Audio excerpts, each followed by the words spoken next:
are live. Hello, hello. Hello. Hi. Okay, so it has been an afternoon. That's all I'll say. Uh, Uh-oh. don't worry about it. Oh, Nothing okay. on your end. Like if I had something to say to you, I would say it. I probably would have said it earlier, but Oh, that it's wasn't that yeah, wasn't it's like not how I meant involving by that you. tone. I'm sorry. Okay. It's just been an afternoon. That's all. Anyway, uh, Moon is reading for us today. Do you have everything pulled up? I believe so. Chapter 7, the kidnapping and confinement of Beast Girls. Part Okay. 1. Yeah. Yeah, Yep. yeah, that's the That's one. where we're at. All right. Go ahead and take it away. Linnea de Doldia, the granddaughter of Gustav, the leader of the Doldia, one of the Doldia tribes acting at or no, one of the Doldia tribes acting as protectors of the great forest. The daughter of the warrior leader Gis, next in line to be tribal leader. Persena Adoldia, from another of the Doldia tribes acting as protectors of the Great Forest. She was the granddaughter of Adoldia's tribal leader Bulldog and daughter of the warrior leader next in line to be tribal leader Tertelia. The Doldia tribe were a special race among the beast folk. Their roots could be traced back almost 5,500 years to the aftermath of the first great human demon war, which had involved all out combat between humans and beast folk. The humans had won the war and grown more arrogant for it, treating the beast folk like slaves. Faced with impending invasion, the beast folk living in the vast lumber resource that was the Great Forest were forced to take a stand. Their alpha at the time, the beast god Geiger, marshaled the beast folk against the despicable humans. Despicable humans. He fought personally on the front lines, wielding his power and his wit to rescue other beast folk while defending the Great Forest. Even after Geiger passed away, the Doldia tribe were revered as chief among the beast folk of the Great Forest. These days, beast folk weren't just limited to the Great Forest, but were expanding across the central continent and into the Begarit continent. They weren't as numerous as humans, but were widespread enough that they couldn't just be ignored, and they wielded great influence among the elves, dwarves, and halflings. There was enough military power within the Great Forest to go toe to toe with the holy country of Milis, if the beast folk so desired. Linnea and Persina were the granddaughters of the Doldia tribal leaders, directly descended from the beast god. They would either become tribal leaders in the future themselves, or at least be the wives of men who took the position. In human terms, they had the same standing as princesses, princess no less important than those of a major nation like that of the holy country of Milis. That was why, when they first enrolled in the school, they had the highest social standing among the students there. Why, then, had these girls come so far from home to study in such a distant land? Because the previous generations, Prince Gius and Princess Ghislaine, had been complete screw ups. And like them, Linnea and Persena weren't very smart. The tribal leader Gustav ordered them to go study in a far off land in the hope that they would find wisdom there, perhaps thinking that being in a place where they couldn't exert their authority would teach them its meaning. However, Gustav had miscalculated. He sent Linnea and Persena to the University of Magic, assuming their positions as granddaughters of tribal leaders of the beast folk would have no meaning there. The girls had likewise steeled themselves for discrimination, but were greeted instead by teachers who treated them with great caution and other students who tried to flatter them. The moment Linnea and Persina understood their lineage still held weight here, it went to their heads. When they first enrolled, they trembled with fear around the humans, but that changed the moment they saw how timid those humans were around them. They soon realized that the combination of incanted magic they'd learned in class, their vocal magic, which had been passed down through the Doldia tribe, dexterity, and racial strength was enough to bring even the strongest upperclassmen to their knees. And with that, their behavior grew steadily worse and worse. Extortion, blackmail, bullying, they were full-blown delinquents before long, and in a year's time had become the bosses of their own faction. Their steady advance, however, soon came to an end. When they became second years, a princess arrived from Asura Kingdom. Er, when they became second years, a princess arrived from Asura Kingdom. Jesus Christ, these sentences. The second Princess Ariel in Nemois, Asura, this woman, who had recently created her own faction and engaged in a power struggle back home, brought two guards with her and waltzed right into Linnea and Persina's territory like she owned the place. Even the professors, who had been at Linnea and Persina's beck and call now, turned their attention to Ariel. Frustrated and annoyed, Linnea and Persina endured Ariel for 6 months, though they weren't sure why. But their endurance hit its limit when she joined the student council despite being a first year. As Ariel was showered with praise for being an honor student, Linnea and Persina, who'd been labeled delinquents, seethed with completely unjustified resentment. They began messing with the princess and her group. It began with simple harassment, such as spitting on the floor in front of the princess and her followers as they passed each other in the hall. They would purposefully bump shoulders with her, splash her with water, and steal her underwear and dump it in front of the boys' dormitory, among other things. The harassment continued to escalate until their entire mob of delinquents were utterly beaten by Master Fitz, acting on his own.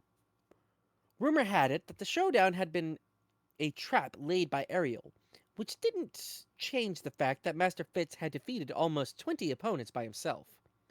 The professors conferred, and every member of Linnea and Persina's goons were expelled, except for Linnea and Persina themselves, protected once again by their status. Their reputation was ruined, their minions were gone, so they had no allies left. Their social standing took a nosedive, and the Asura princess and her group become heroes in the student body's eyes. Though technically a special student, the princess insisted that she and her bodyguards be treated just the same as the general admission students, which only added to her popularity. Linnea and Persina, of course, were none too pleased. They took out their anger in on the two other special students who had enrolled the previous year, Zenoba and Cliff, and once they'd soundly defeated them, went on to use Zenoba to gather information on the princess and her ilk. For the moment, though, they made no moves toward revenge. Their conduct could still use improvement, but they were even attending lessons in earnest these days. You might even say they'd been rehabilitated. From my point of view as a new student, the incident was only further proof of how amazing Master Fitz was. Regardless, their war with Ariel was at an end, or so it seemed. Zenoba. A month had passed since Julie became our master's junior pupil. Master was using a peculiar method of training, claiming it's an experiment. At the beginning of each day, Julie would have to cast one spell using an incantation. After that, he would teach her no more incantations, but make her silently conjure clumps of earth instead. I didn't think she'd even learn to use voiceless magic that way, but to my shock, she managed it after 1 month. That was right. In just 1 month, Julie had successfully created a lump of earth. Without an incantation, an astonishing accomplishment. According to Master, however, she still had a lot to learn. She'd only managed to conjure earth without an incantation that one time, and she also ran out of mana quickly. Still, compared to someone like me, who had no talent for magic whatsoever, I couldn't believe it. This is all thanks to Master Fitz and his advice, Master said. But he was the one teaching her, which meant he was the one who should be praised. I'd been right to become his pupil. Alongside magic, Master was teaching Julie the language of men. She already knew bits and pieces, which made sense, given that she'd lived with her parents in the central continent for years. The bastard of a merchant had lied to me when he said she only knew Beast God. No, wait, he had no reason to lie. Perhaps it was just that she never talked. Regardless, it was safe to say Julie had been a worthwhile purchase. She was a fast learner and picked things up quickly. If I had told her to bring me this or bring me that, she'd select the correct thing without more detailed instructions. She was good at intuiting what I wanted. It reminded me of a ginger. It reminded me of Ginger. Newly purchased slaves were generally marked with a brand or magic seal, but Master didn't like that sort of thing, so I refrained. After all, we'd intended Julie to be more like a pupil than a slave. Then one day an incident occurred. It was late evening, and I was instructing Julie in the history of magnificence of figurines. She wouldn't be able to assist me in my massive undertaking if she lacked passion for the craft. Julie was essential to Master's grand scheme. She needed to be able to appreciate how splendid figurines were. That particular day, I decided to use the Regent figurine to illustrate the brilliance of Master's handiwork. I drew it out of a locked storage box, the figurine of a warrior who emanated a sense of power and dread, endlessly fascinating to me no matter how many times I set eyes upon it. Master, who had been about to go back to his room, looked at it. He asked, "By the way, whatever happened to the Roxy figurine?" The moment he asked that, cold sweat covered my entire body. The one thing I'd prayed over and over that he wouldn't ask me, and he asked it. I almost said, "I left it in Sirona," but that would be a lie. So I bit my lip hard and held it in. I will not tell a lie. I would never ever lie to Master. Finally, I said, "The truth is, it's technically here, but..." My mouth wouldn't move correctly. My hands were shaking. If he knew what had happened, Master might renounce me as his pupil. Just the thought made my body feel as heavy as lead. "It is? I'd like to see it since it's been so long. Will you take it out?" His voice was filled with anticipation. It made my heart hurt. With great difficulty, I reached for one of the locked storage boxes beneath my bed. I turned the key with trembling hands and took out the contents. At that moment, Master's expression froze. "Hey, what the hell is this?" His voice shook. It was flat, with no intonation, and yet somehow it shook. I was close to tears. I'd never been so scared before. Master's masterpiece, the 1/8 scale Roxy figurine, was tragically broken into 5 pieces. Her head was ripped off, the parts that made up her clothes were smashed, her arm was broken off from the elbow, and her leg was bent at an odd angle. Only her sturdy staff had made it out safe.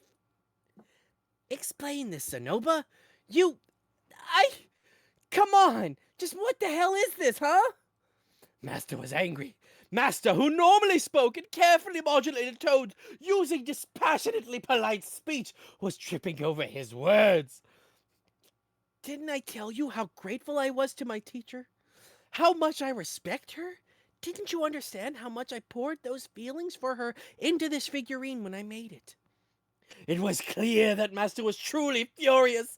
He responded self-deprecatingly when Lenny and Pesena made fun of him, got dispirited when Cliff lashed out at him, and when Luke made fun of him, all he did was look troubled.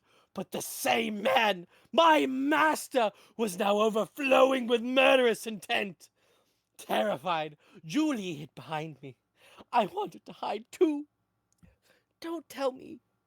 Are you trying to mock Roxy? Are you actually my enemy?" That's not it!" I frantically shook my head. "Master talked all the time about how Lady Roxy, about how amazing and deserving of respect she was. I sensed it wasn't merely adoration, but something more akin to religious fanaticism. It was the same vibe I got from the Temple Knights. Frankly, I didn't care at all about Lady Roxy. But if I said so, Master would strike me down in anger. If he got serious, there'd be nothing left of me but cinders.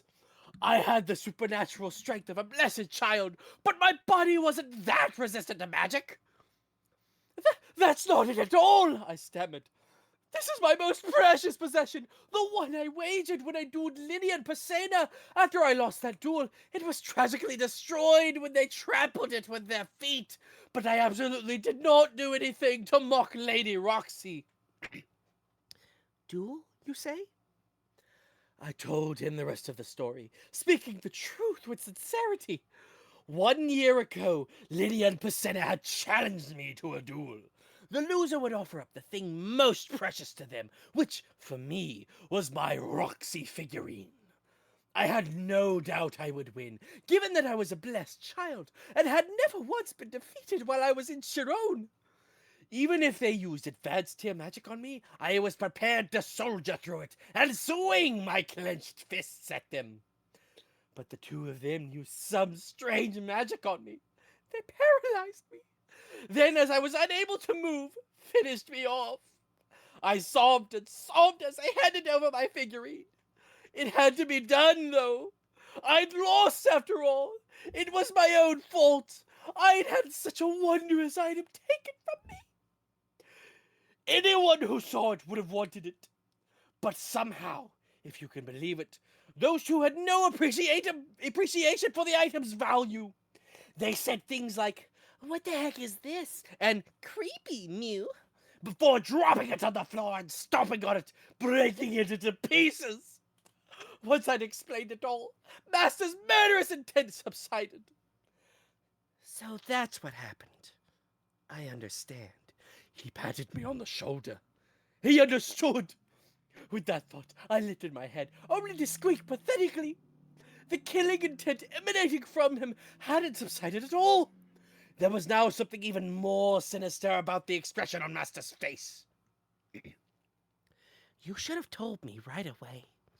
If I'd known that was what happened, I wouldn't have smiled like such a fool.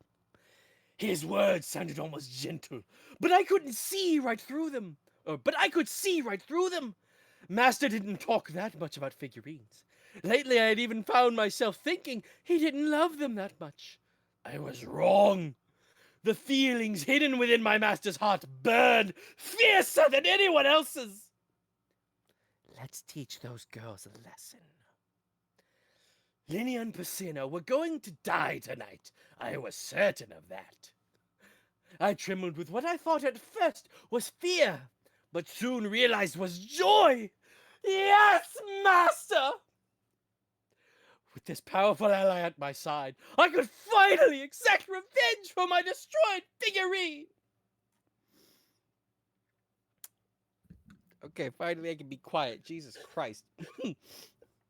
That's Dial very it back. This isn't entertaining. a theater performance. Unforgivable. Jesus That was good. Christ. I absolutely That's very hated the good. boys. I might forgive the girls for ordering Zenobia around like a servant once he'd lost to them. After all, they'd quieted down once Master Fitz did the same to them. But I could never, ever forgive them for not just taking something that someone else had made, but purposefully trampling on and destroying it. An outrageous show of violence. It was the same as someone taking a bat to someone else's computer. Ugh, damn it! I wouldn't let those foul girls get away with it. It might have been just a figurine, but they'd kicked Roxy. That was the one thing I could never forgive. I'd chuckled at historical records of Edo period officers making suspected Christians step on objects depicting Christ to prove their innocence, but now I understand those Christians' feelings. I understood the insult of watching someone trample on something you believed in right before your eyes. The truth behind the Shimabara Rebellion, the humiliation of Canossa, the crusaders who made their impossibly long trek to the Holy Land. Linnea and Priscilla didn't understand the extent to which my memories of Roxy had kept me going since my ED problem arose, of course. So I need to make those mongrels realize the gravity of what they'd done. I was going to teach them that when they'd lived by their own selfish whims, they would reap the consequences. Are you listening, Mr. Zenoba? Yes. We're going to capture them alive. No killing them. They need to be punished for defying God. Punished! Or no, punished? Yes, I see. For the moment, I think it would be best if we could capture each one of them separately. But the two of them are always together. A two-man team. Animals that traveled in packs were wise indeed. That's true. They're not stupid, and they were strong to shut you down, albeit 2-on-1. It seems this will be quite the formidable battle. No, I think they're no match for you, master. Let's not overestimate my abilities. Victory falls into the hands of those who remain humble, after all. I was maintaining my composure, calm and collected. Back when I was an adventurer, being level-headed meant the difference between life and death. If I kept my cool, I could obliterate these two fiends. All right, here's my plan. Okay. Their battle strength is an unknown variable, but I already know their attack style. One will rapidly charge, using magic and the like to confuse their opponent, while the other uses that distraction to render their enemy powerless with vocal magic. It may seem simple, but they're both about equal in strength. If they're attacked from the rear, they can immediately switch roles. The one being attacked would devote their attention to dodging, while the other focused on using paralysis magic against their opponent. How had Master Fitz managed to break through their coordination? I should have asked him. But this time, it will be 2-on-1. On a more level playing field, you, Zenoba, should have no trouble keeping up with them as a blessed child. Master, you don't even need me. You could devastate them on your own, He said. Zenoba, you idolize me because I'm your master. And while I appreciate that, when it comes to hand-to-hand combat, my childhood friend, who was 2 years older than me, always beat me senseless. I've done a lot of physical training since then, but I can't honestly say I feel confident about it. What? There's someone out there who could beat you senseless, master? Of course. At least 4 that I know of. Eris, Regerd, Ghislaine, and Orsted. Those were just the ones I knew of. There were certainly more out there, and no guarantee that Linnea and Persena might not be among their number. I could defeat Eris if I used magic and my demon eye, but we'd never seriously fought each other. Linnea and Persena were about the same age as Eris. It was probably best to assume they were about as strong as she was. You're being far too humble, master. Zenoba. Victory must be absolute. The past cannot repeat itself. Master Roxy must never again be trampled upon. To be honest, I would really like to enlist the help of Master Fitz and Elena Elise, but unfortunately, they both seem to be busy. We'll have to do this on our own. Elena Elise wouldn't get involved in a personal squabble anyway. Even though she'd spent time with Roxy, she'd still probably say, "It's just a figurine. It's not as though the real Roxy got beaten up." Cold-hearted woman. Very well. Let's issue the challenge to them. In my homeland, it's an ancient custom to send a letter with a knife and a single flower. Among the Dodia tribes, throwing rotten fruit at your opponent's head is apparently the equivalent method. Granted, I've never heard of this custom before, so that might be a lie. What do you think, master? We'll launch a surprise attack, I said. What? But isn't that underhanded? Zenoba. I'm sorry. I was speaking out of turn. I didn't care if he thought it was underhanded. This wasn't a tool. This was a holy war. All you had to do was win. In the end, however, I gave up on launching a surprise attack because I couldn't think of a way to deceive their keen sense of smell. We decided to simply ambush them, fair and square. We went to a building some distance from the main school building, searched for the route to the dorms, and settled on a deserted spot. There was a forested patch by us, making this a wide-open spot with poor visibility. We crossed our arms and stood there with our feet firmly planted. It was evening. The path was practically empty. We'd chosen this time frame because it was when our opponents' classes ended, and they left the school building. Additionally, they might have less mana at the end of the day. That aside, we were waiting a while. The girls stayed to the very end of their classes, completely at odds with their delinquent image. They should have been blowing off their afternoon classes and gathering with the rest of their ilk in front of a convenience store. The evening deepened, and the area around us began to grow dark, swallowing the shadows cast by our bodies. Started to think it might be embarrassing if someone saw us like this, standing together in our ridiculous stances, just waiting. And then they finally appeared. What's this, Mew? What's going on? Linnea glared suspiciously as she saw us. Hey, you two, you're standing in our way, Mew. Move aside, Mew. She made her demands, but we didn't move. Persina's nose twitched as if she spelled something. She licked the edges of her lips, grinning widely. Linnea, it seems like they want to go at it. Linnea took a long, hard look at Zenoba, who was standing behind me. Then she let out a single sigh. Zenoba, don't you feel embarrassed at all, Mew? I can't believe you've brought this tiny boy with you for your one chance at revenge. In response to Zenoba's dismissal, a blue vein throbbed in Linnea's forehead. Why, you? I don't like your attitude, Mew. Looks like you want us to break the other figurine you have too, Mew. Master, leave this to me! Zenoba wore an indignant look as he stepped forward, but I grabbed him. I shared his anger. She was probably talking about the Regent figurine. In other words, threatening to destroy the image of another person who'd saved my life, someone I respected and considered a friend. Don't worry about it, I said. You have no reason to be embarrassed. They're the ones who should be embarrassed. Always attached at the hip like that. It's almost like they want everyone to know they can't do anything on their own. What did you just say, Mew? The girls radiated threat and incredulity. But I wasn't afraid. I knew people who overflowed with far more murderous intent than them. If I'd said something offensive to one of these people, they would have opened their mouths. Or they wouldn't have opened their mouths. They would have just attacked. They'd punch you, drag you to the ground, jump on top of you, and start swinging their fists, all while spitting hateful words at you. These two were chumps by comparison. Newbie. Newbie.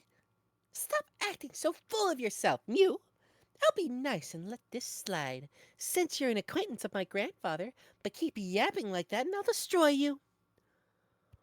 What was with her attitude? She was acting like we were picking a fight with them for no reason. If you get it, then go on. Get out of here, Mew. We're busy honor students now that we've been up on now that we've given up on being delinquents, Mew. Go fight somewhere else, Mew, Linnea said and waved her hand at us in a shooing motion. There was a proverb. If you dislike a man, you will come to hate everything he stands for. Long ago, I have found that Mew Mew pretty titillating, but right now, it felt like she was mocking me.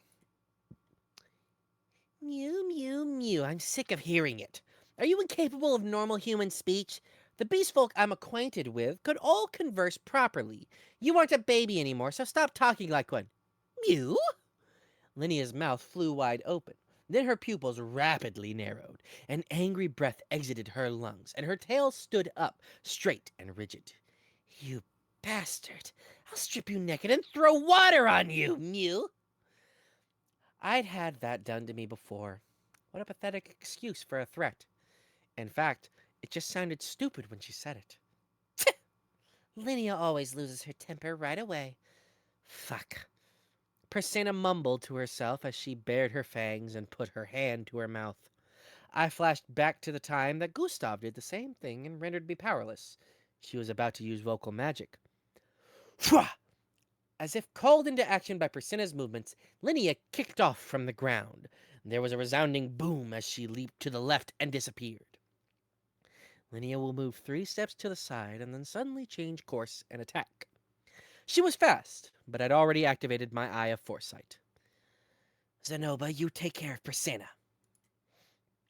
As I followed Linnea with my eyes, I thrust my hand toward Persina. Vocal magic was difficult to track with my demon eye. It was best to stop her before she used it. But I had no idea how the flow of mana for vocal magic worked. so I had no idea if disturb magic would do the trick. Instead, I conjured a large cloud of dust right in front of her. Having drawn in a bunch of air, Bersina violently coughed out all the dust she inhaled. Shit! At the same time, Lydia came diving in. I could see it. Her attack was slow, clumsy, and backed by all the force she could muster. I could probably have handled it just fine even without my demon eye. She couldn't compare to Eris, whose attacks were faster, sharper, stronger, tougher, and more bestial than actual beast folk. I countered her attack. The palm of my hand smacked against her chin. That was enough to make her legs jerk and wobble. I struck my fist against her temple, sending her to the ground, where I put my foot on her chest and hit her with a stone cannon. A pleasant boom echoed around us. Linnea was out like a light.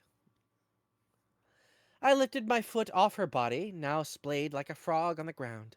The impact of our battle had flipped her skirt up. So she's wearing white ones today.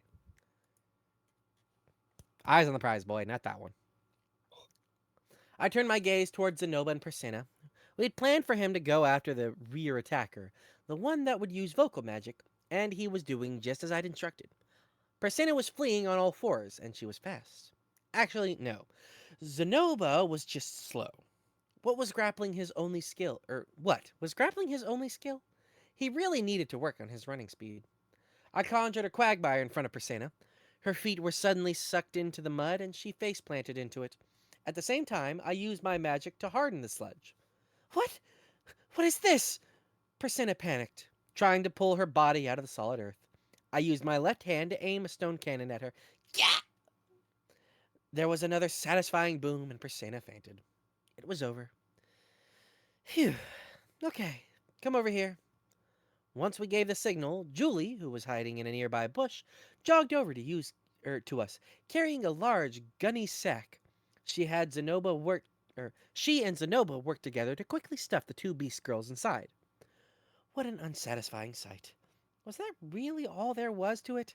If Eris had been my opponent, she would never have taken a roundabout course and attacked me from the side. Her fist always took the shortest distance to its target. She would never have let herself be hit by my first counterattack. Even if she did, she would have immediately fallen back to avoid being concussed by the follow-up. Even if she somehow got thrown to the ground, she'd be right back to grappling with me and launching her next attack. I'd never managed to put my foot on her chest. The moment I tried, she'd grab my knee and my ankle and snap my bones. Of course, that wouldn't have stopped my stone cannon. Same with Persena. If Eris had seen the ground before her turn to mud, she would have let herself step into it. Even if she did, she'd regain her balance immediately or stop before she went any further in and pull herself out. Of course, these weren't things Eris knew from the start. These were things she'd learned from sparring with me. But then there was Paul, who'd found a similar way to handle my attacks, even on the first occasion he'd seen them. An advanced tier swordsman with ample battle experience could easily avoid something like my quagmire. I mean, even if the beasts of the wild wouldn't, actually, the straggler had gotten caught in my quagmire. Hold on a minute, could it be that Paul and Eris were actually particularly strong? I had been told that they were talented before, but...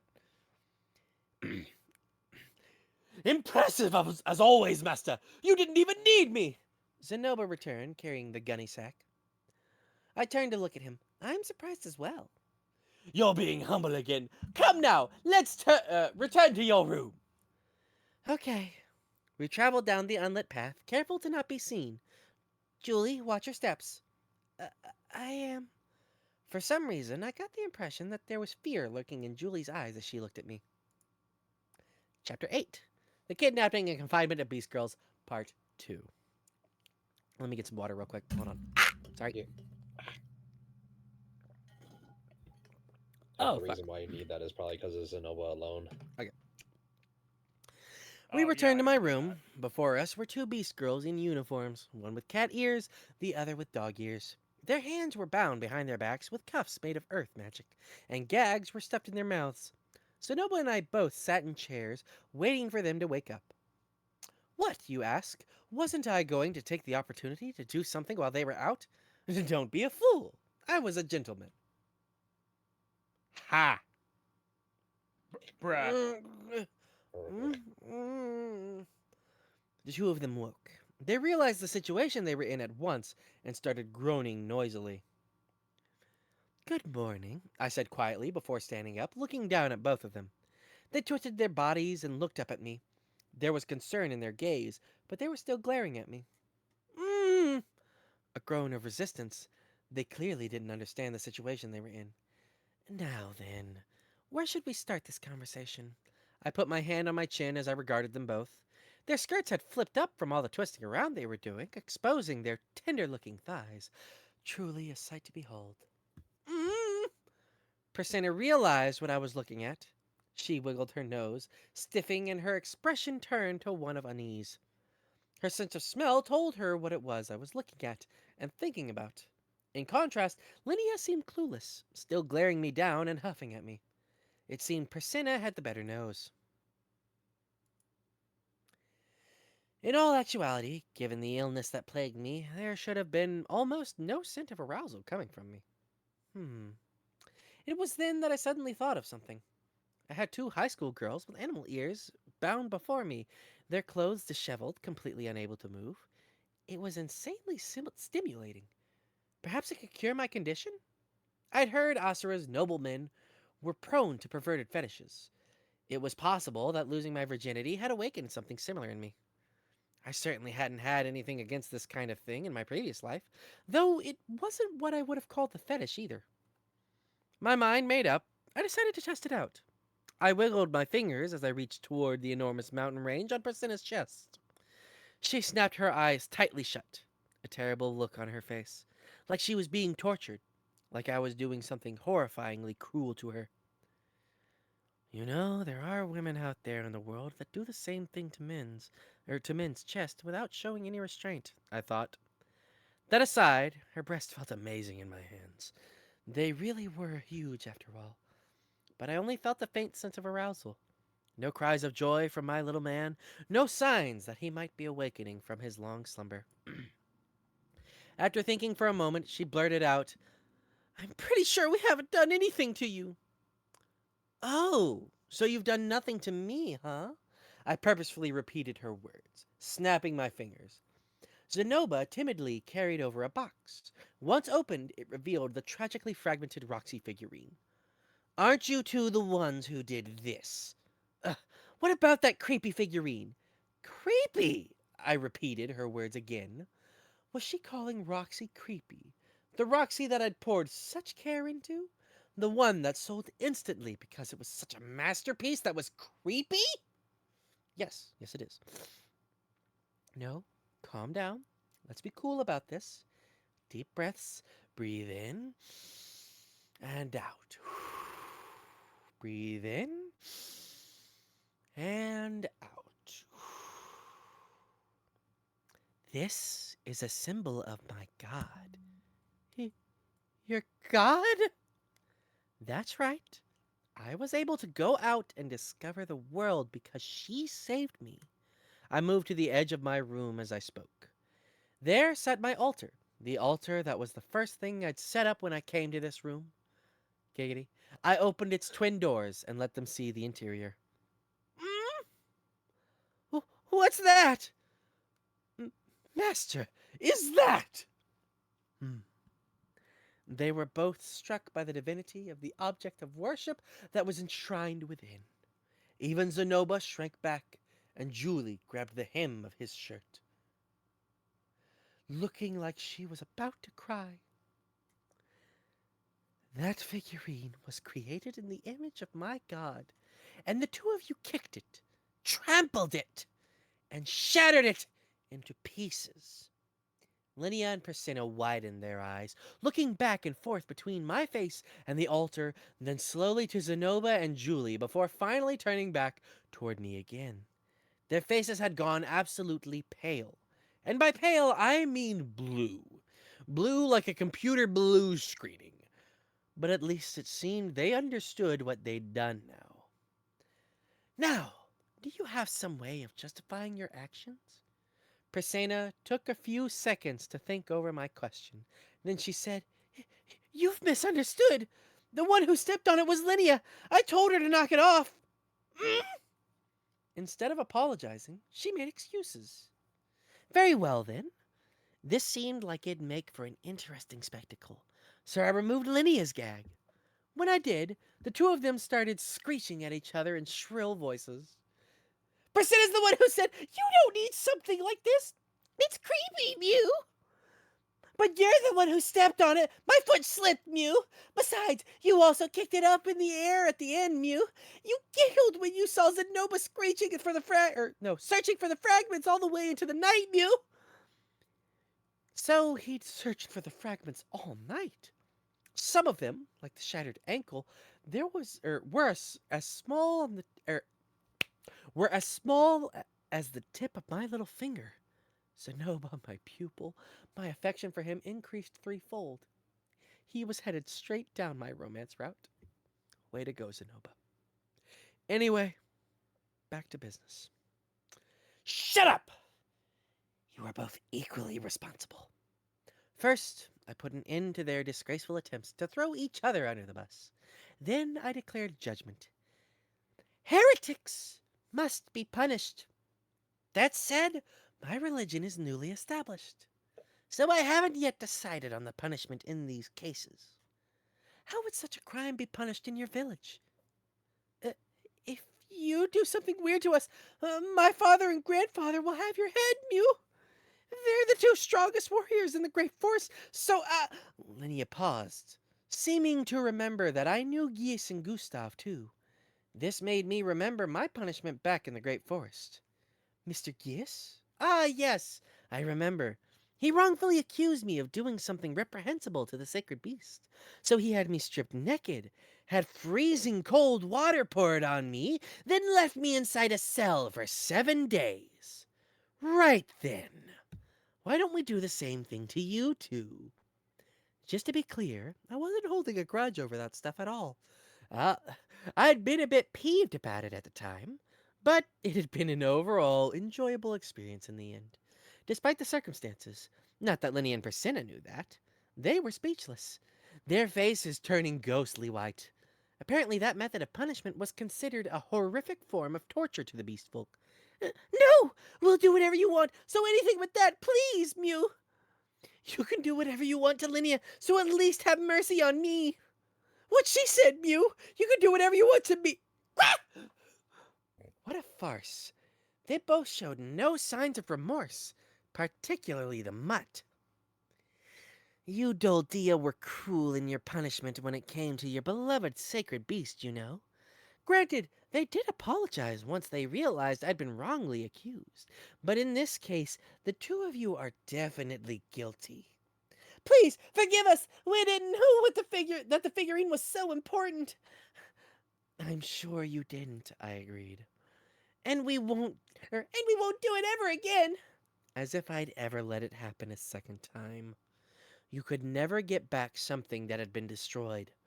These two could never understand what it felt like to watch something precious to you be ruined before your very eyes. Even now, I remembered the sight of my younger brother smashing my computer in with a bat. I had no intention of dredging up those old feelings, but I could still taste the despair I felt at that time. The feeling of having my only source of support shattered into pieces. We'll apologize, Mew. We'll even show our bellies to you, Mew.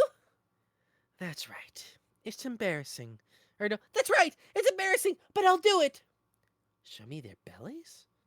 Ah, that beast folk form of kowtowing that geese did for me. An insincere kowtow wouldn't be enough to quell my emotions. If you want me to forgive you, put my figurine back together the way it was. Roxy. That's right. That's right! Even Master is incapable of restoring it to its former glory! Zenoba chastised them. But Zenoba, my pupil, that isn't true. The pieces were all there, and the most important part, the staff, was completely unharmed. My skills had also improved since I had first created it. I can now make figures smoother without any noticeable lines where the segments join together. Wait, that's right. I could fix it. It wasn't it wasn't as if it was beyond repair. As soon as I realized that, my anger quickly dissipated. They'd apologized and were reflecting on their actions. Maybe I should forgive them. In fact, what I was doing right now was a crime. If word of this got out, I might be the one in hot water. Such as, for example, if a certain spear-wielding baldy were to happen upon this spectacle. No, that wasn't the problem here. The issue was that these two had no compunction about destroying something that was precious to someone else. And if I were to show them kindness here, they'd surely just do the same thing again. I needed to drill this lesson into them so that they understood. Upon my name as a follower of Roxy. But now that I'd cooled down, I couldn't think of any satisfying diabolical forms of punishment. Sonoba, do you have any ideas? I asked. Let's have them face the same fate as my figurine. He had a ruthless look in his eyes.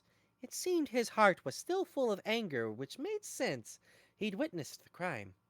If I agreed, the two of them would likely be torn to pieces, like the shattered Roxy figurine. Pardon.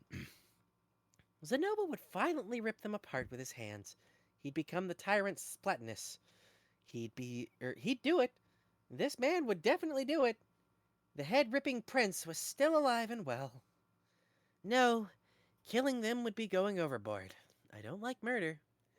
Then let's sell them off to slaves. The sale of Dordia tribes people is forbidden, but I believe there is a family in Asura with an intense love for them.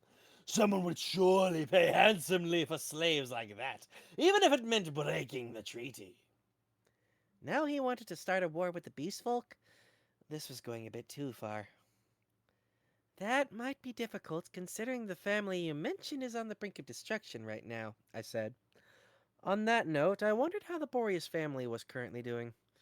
I hadn't heard much about them since I had been in the Northern Territories.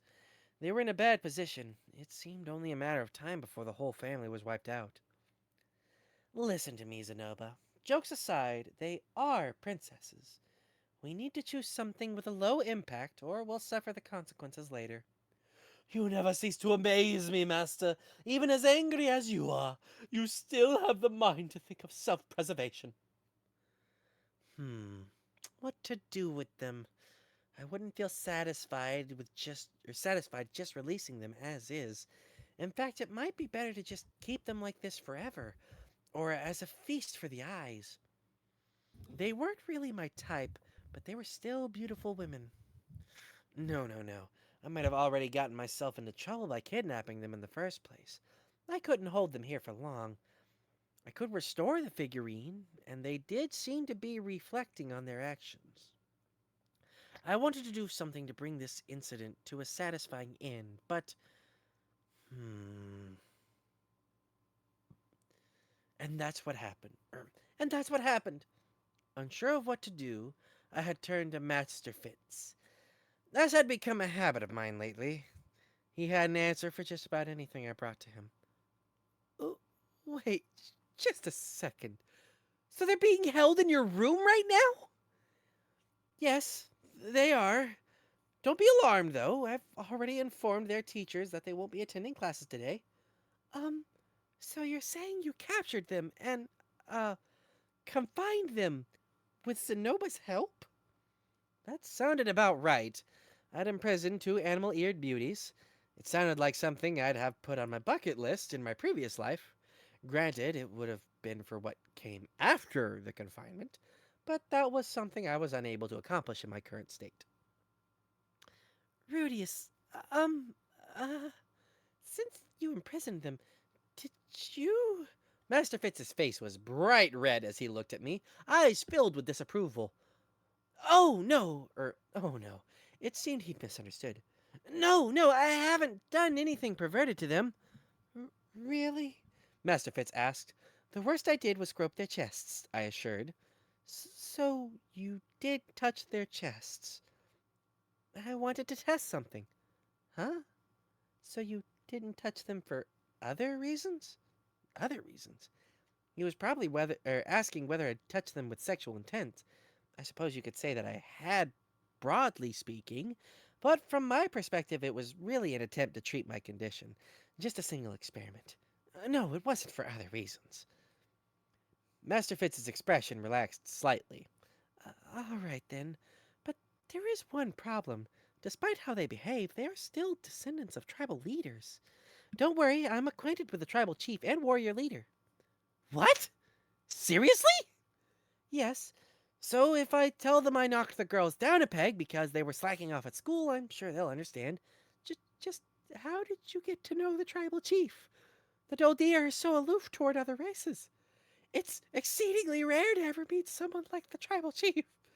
I told Master Fitz the story of my time in the Great Forest. I realized as I talked about it that it was quite the pathetic episode for me.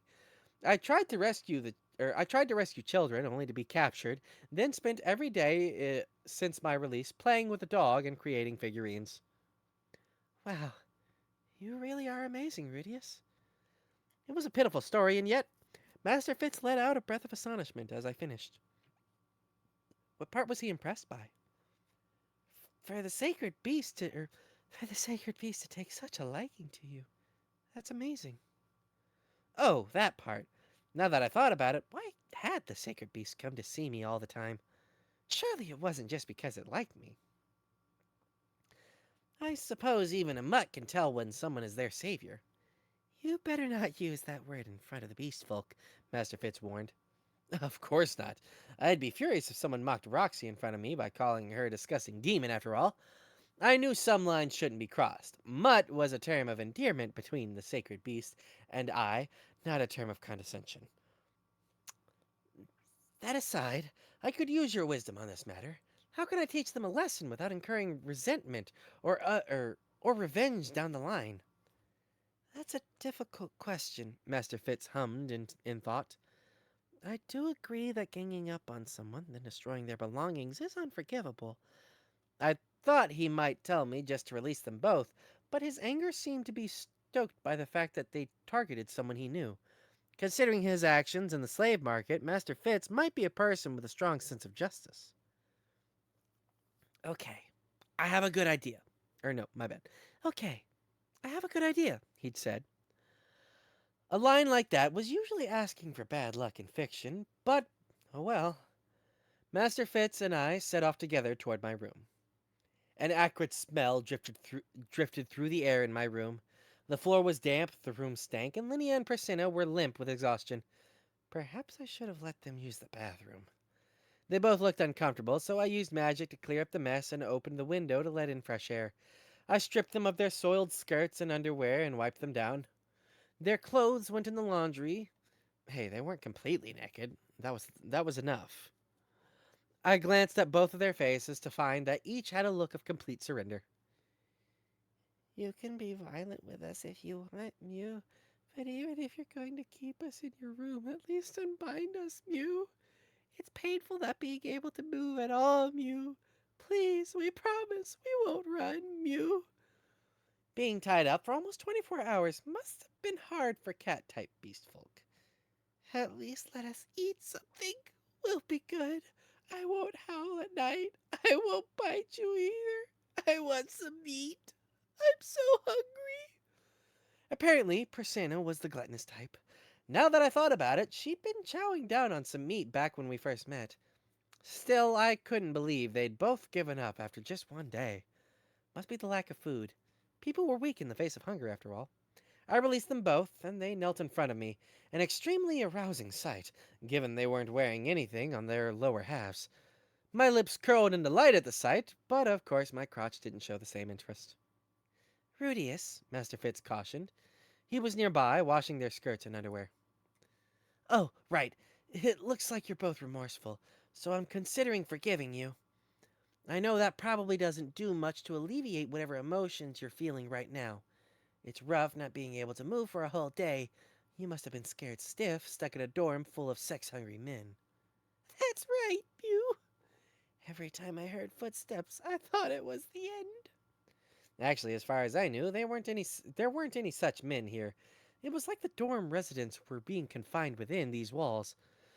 If they were that horny, they could have visited the pleasure district or pay a visit to one of the recent first years, an elf woman rumored to be a beauty.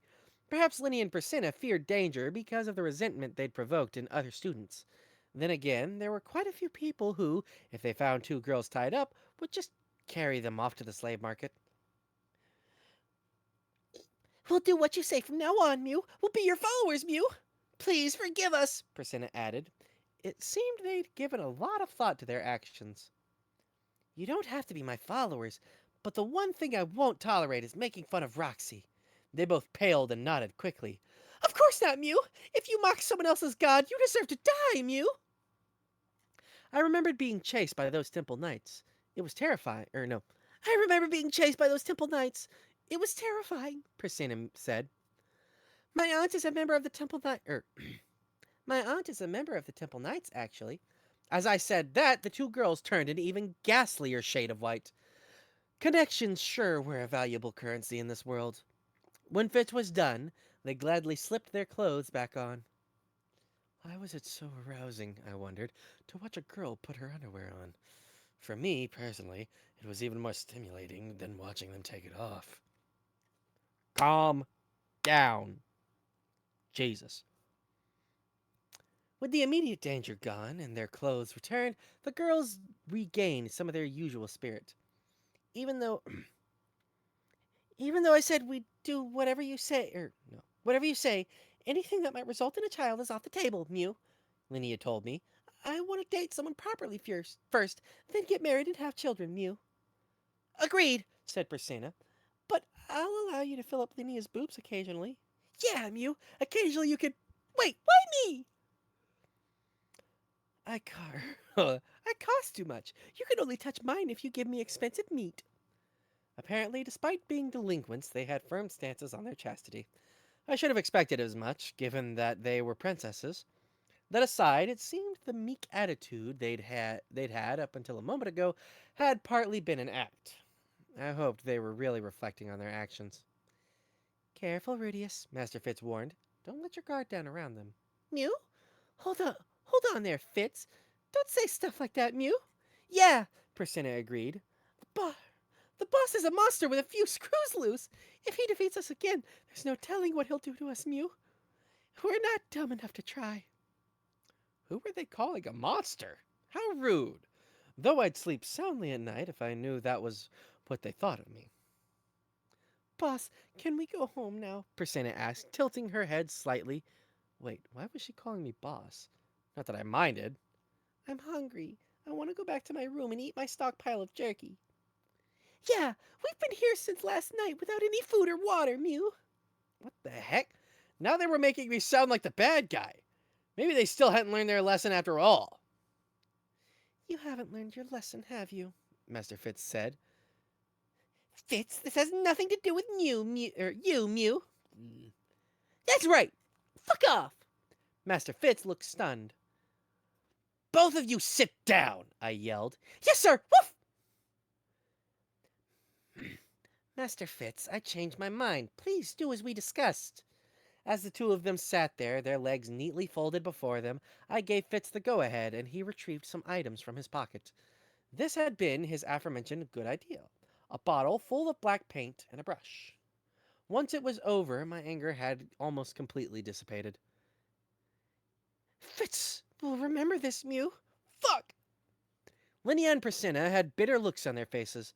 Their brows had been connected in a unibrow with eyes doodled on their eyelids. Each had a mustache painted around their lips. Finally, on their cheeks were the words, I'm a dog who lost to Rudius, and I'm a cat who lost to Rudius, respectively. A whole new kind of body paint. It was actually kind of arousing. This special paint is used by a certain tribe to pattern their bodies, Master Fitz explained. If I chant the right incantation, the marks will become permanent. Such paint actually existed? Must be this world's version of a tattoo. Come to think of it, I was pretty sure I'd seen something similar in my time as an adventurer. Even water will never wash it off. If you ever turn on Rudius, I'll use the incantation, and you'll have those marks on your faces forever. Fine, we get it, Mew. You don't have to yell, Mew. We get it. We'll obey. We swear. They nodded, trembling with fear. Well, their faces did look pretty gruesome. If they had that paint on them for life, it would play havoc on their marriage chances. Master Fitz was quite cruel. You can go home. You can go home for now. But if you need to keep that on your faces all to tomorrow, then I'll take it off. No. You can go home for now, but you need to keep that on your faces all of tomorrow. Then I'll take it off. But I won't remove the paint on your bodies for the next 6 months. So keep that in mind. We'd written some pretty obscene things on their backs. Oh my. We get it already. Give us a break, Mew! Sniff. Persiana had tears in her eyes. It would raise questions if the girls were seen walking down the halls, so they left through the window. We were on the second floor, but they were more than equal to the task of climbing down, or at least I assumed so. Before they left, Linnea turned to me as if she'd just thought of something. Boss, you were able to predict our movements even though you're just a magician. What kind of training did you do for that? Nothing special. I just followed my master's teachings and moved accordingly. That's all. Most likely, it was proof that my training with Eris had been productive. I'd always thought of myself as weak. In contrast to how fast Eris grew, I felt like I wasn't growing at all. But maybe it was just that we were growing at different speeds, and I had gotten stronger in my own right, after all. Who was your master, Mew? That'd be Ghislaine, I guess. Ghislaine? Do you mean Ghislaine of the Doldia tribe, Mew? The Sword King Ghislaine? The very same. That was right. Since Linnea was Gius's daughter, that made Ghislaine her aunt. I see then, Mew. Linnea looked as if it all made sense to her now. See ya, Mew. Later, boss. We're really sorry about the figurine. And the two of them left. Once that was over, Master Fitz heaved a sigh. Sorry, Rudius, I got a bit carried away. Not at all. I got to see them both look terrified, so I think that went well. But more importantly, you said something about a special incantation that makes the paint permanent. What if there's someone else who knows the incantation too? Since this was a tool that existed in the world, Master Fitz couldn't be the only person who knew the incantation. I'd feel bad for the girls if someone else used the chant on them. What? Oh, that was a lie, Master Fitz said coolly. Magic paint doesn't exist, but the one I used was just the cheap kind used for drawing magic circles. It'll disappear if you wash it away with mana. He giggled as he spoke, almost like a child who'd successfully pranked someone. It was incredibly endearing. Master Fitz stayed in my room for a while. He was fidgety for some reason, as if he couldn't calm down. He wandered aimlessly about, only pausing when he found something peculiar, so he could ask me about it. What is that? Is there something in it? His discerning eyes turned toward my altar. It houses a relic of my religion's god, I replied. Huh? So you're not a follower of Millis, then? Do you mind if I take a peek to see what's inside? It's called the Roxy Faith. Please don't open that. I hurriedly stopped him when he tried to open the altar's doors. The relic within was so divine it would be dangerous for human eyes to look upon, and it might put him off to see me keeping women's underwear. I must have lost my mind showing it off to so many people yesterday. Oh, I'm sorry. He quickly withdrew his hand as he continued to look around the room. His gaze traveled to my bed. He lifted my pillow. This makes a rustling sound when you touch it. I made it myself. It was filled with the seeds of a mustard treant, one of the monsters that lived in the forests of the northern territories. If you broke the seed open, there was a nut inside that looked similar to a walnut, but its shell resembled buckwheat chaff. I'd broken it down and stuffed it into a pillowcase, then covered the outside with beast fur. With that, my restful sleep was assured. Wow. Do you mind if I try it out? Go ahead. Master Fitz put the pillow down and settled upon the bed. This is a good pillow.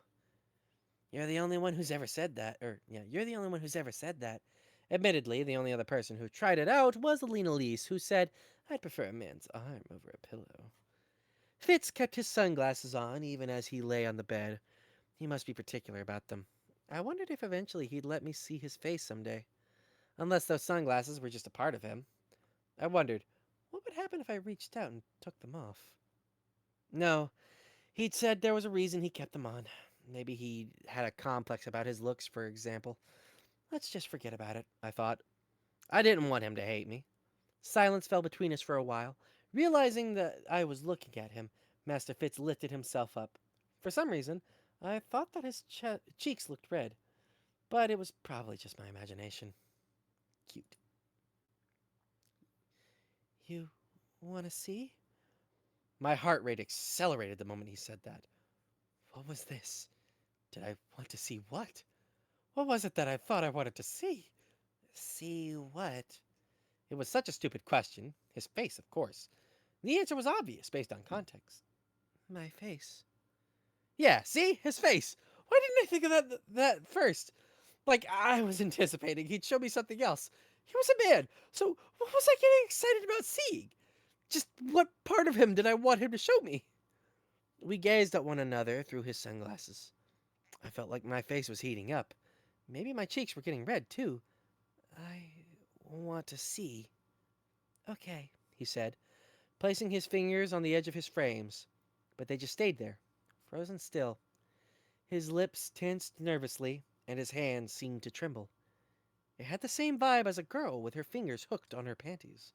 A girl who was standing in front of a man about to take off the last article of clothing covering her body. Somehow, I felt nervous too. No, what the heck was I feeling nervous for? Comparing this to a girl stripping was totally out of place. But, no, did he consider revealing his face to be an intimate act? No, that was absurd. He probably just had some prominent feature he was self-conscious about, like a big burn scar, or eyes that bulged like a chameleon's. Yeah, that had to be it, no doubt. Fitz finally spoke. Just kidding. Sorry, but these are Princess Ariel's orders. I'm not allowed to show my face to anyone. I have a baby face, and it would destroy the reputation I've built as the fearsome Silent Fitz. I was wrong. It was royal orders, apparently. Well, that made sense. What kind of nonsense had I been dreaming up? Oh, so that's it. Well, I have no intention of forcing your hand. Thanks. I appreciate you saying that, he said hastily, rising from the bed. I'd better hurry to attend to Princess Ariel. All right, take care. Sure thing. See you later, Rudius. Thanks for the help today. No problem. Master Fitz also slipped out the window, just as the two Beast Girls had done earlier. As much as I wanted to tell him to use the hallway, going out the window was probably faster if he was going to the girls' dormitory. Oh well. Phew. For some reason, I felt kind of relieved. If Master Fitz had shown me his face, I felt like it might lead to something we couldn't take back. It almost felt like I was being invited to step into a world that I couldn't leave once I entered. A world of gay desire, maybe. I was now alone in a room that still held a lingering beastly stench. I dusted it with some deodorizing powder, typically used by adventurers, then lay in bed. My pillow smelled unusual. I assumed it was Master Fitz's scent. It wasn't unpleasant. That aside, I'd put myself in some pretty arousing situations with the kidnapping girls, but still see no signs of recovery. The erotic vistas, the groping, none of it had helped. In fact, being alone with Master Fitz had more effect than anything else. I felt like crying. The next day, we showed Zenoba the graffiti we'd left on the tube before erasing it. The expression on his face said that wasn't enough to mollify him, but I chided. It's not like you really helped out this time, did you? Then I applied some emergency repairs to the Roxy figurine, whereupon he immediately broke into a smile and forgave the girls.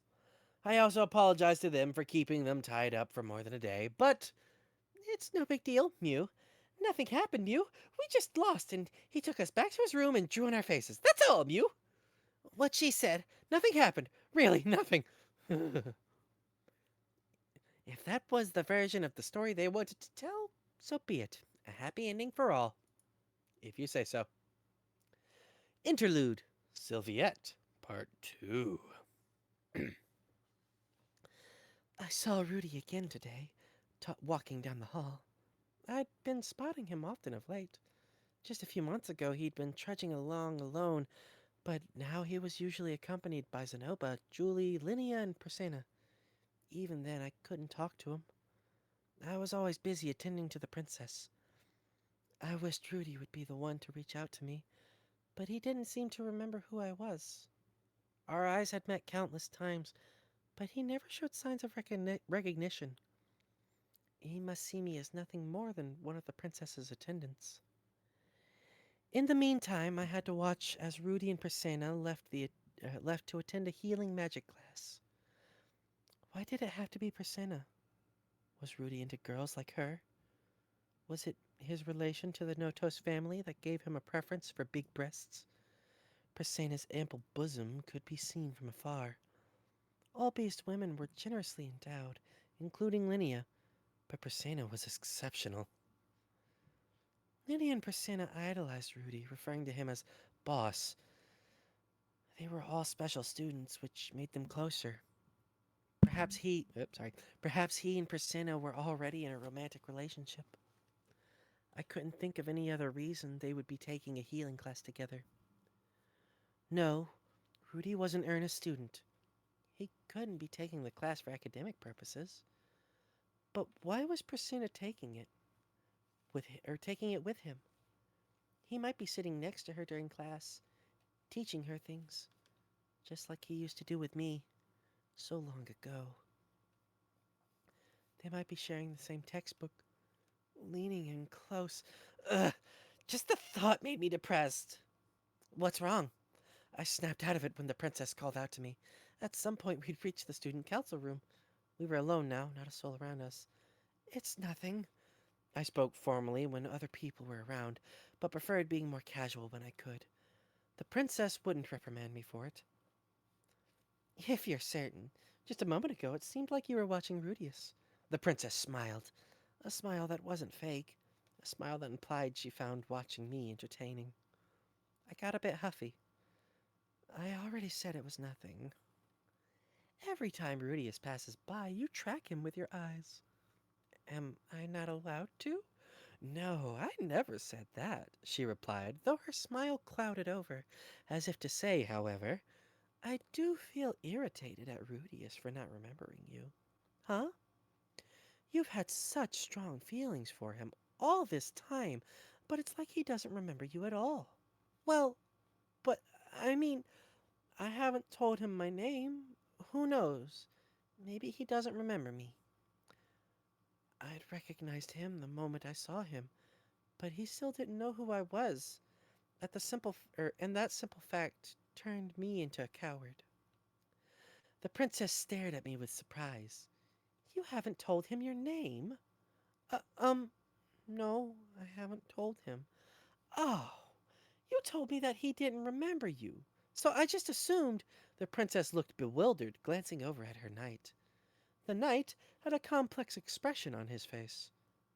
Expression on his face as well. You haven't even told him your name. Well, it's not like I have a choice. What if I tell him and he still doesn't remember me? I said, pouting a little. The knight pulled a face that seemed to say he'd made a mistake. What's with the face? It's nothing. He seemed reluctant to say it. Princess Ariel, what do you think of this? Well, it seems she's more of a coward than I thought. Ariel whispered those words, but I heard them. Of course, I had nothing I could say in my defense. It was true that I was acting like a coward.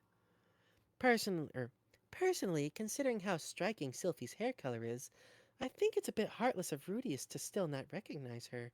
Agreed. I put a hand over my hair as they said that. My hair, which I'd been relentlessly teased for when I was little. Even so, there was no way Rudy would be able to recognize me from that alone. Princess Ariel, I'd like you to leave this matter to me, I requested. Luke, do you have any good ideas? He is a descendant of the Notos line. If you throw a curvy woman at him, I'm sure that will... Absolutely not! My cry echoed through the room. For a moment I didn't even realize I had spoken. It was only because the princess and her knight looked right at me that it hit me. I had shouted. I instinctively put a hand over my mouth, then apologized for raising my voice at the two people higher in status than me. I'm sorry. Neither of them criticized me for it. Instead, they traded complicated looks and began whispering to each other. This time their voices were so hushed that I couldn't hear their contents, or the contents of their conversation. They were probably discussing how to deal with me. Or Rudy. Either way, I had a bad feeling about it. Sylphie, said the princess. Yes? Can I ask you a question? It's something I've asked you many times before. The princess didn't seem to be angry. The look on her face approached frustration, if anything. Maybe she was annoyed to hear that I hadn't even told Rudy my name. Isn't there something you want to do? She asked. There isn't. Right now, all I want is to work in a way that benefits you, princess, I said after a brief silence. Upon hearing that, the princess lifted her chin, as if she were looking down at me. It was rare for her to do this, but even though her eyes were narrowed, she was still smiling. So that's how you feel. Is there something wrong? Perhaps you haven't realized it yet.